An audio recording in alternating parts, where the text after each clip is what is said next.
What would you say to leaders who know some of their team or teammates are lagging, but are having trouble making the decision to make a change? I would say that if you've accepted the role of a leader, then no matter how hard it is, you are doing your team a disservice if you don't provide that candid feedback, if you don't do what needs to be done to help people. And frankly, I really, truly, genuinely believe that if you have someone that's not a good match for the team, you will be doing that person a favor as well when you come and tell it to them in their face. You don't have to be, if you recall the old show House MD or something like that with you, Laura, you don't have to go and try and insult people. Yeah, but you don't have to be a dick.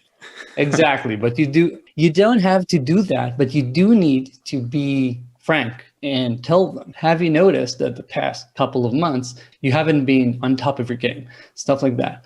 And when you do that, sometimes someone might leave or you might decide to let them go.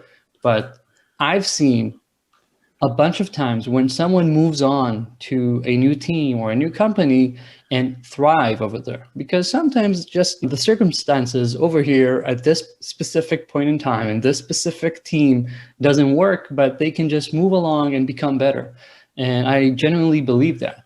So you need to start thinking with that mindset and man up or person up. Yeah, I found that throughout my whole career. It's always tough to give someone straightforward or negative feedback. And it's even tougher when, hey, there's an engineer on my team or a manager on my team that I know should not be here, but going through the whole process of letting them go and the reaction, and then you have to find someone new. That's a huge weight on your head.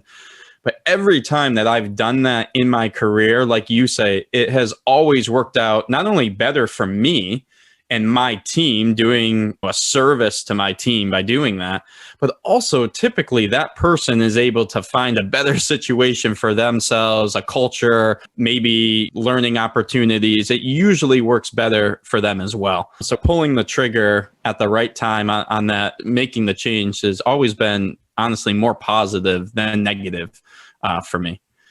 Yeah, and it applies on all levels of the organization, not just for an IC. About a year ago, I was working with a company and eventually I think it was a mutual decision that the CTO isn't a good fit and should leave.